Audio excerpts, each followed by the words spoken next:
Hey guys, James from SIKKY Manufacturing. If you have an LS Swap 240 or you're planning on swapping an LS into your 240, we've got the power steering line you're going to need.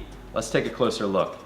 This power steering kit comes with everything you need for a quick and easy installation. The high pressure line is constructed from stainless braided line and stainless steel fittings and include the needed O-rings. The stainless braided line is also coated with a black nylon for abrasion resistance. These fittings were designed to fit like OEM to make the installation as easy as possible and leak-free. We also include in the kit the low pressure line and the 2 clamps needed to attach it to your pump and your reservoir, as well as a loop clamp to secure your line out of the way. This line kit was designed to be able to use with your LS1 and LS2 front drives, so depending on which pump you have, it can come around and go on the side of the pump or the top. We also make lines for the LS3 and LSA style front drives.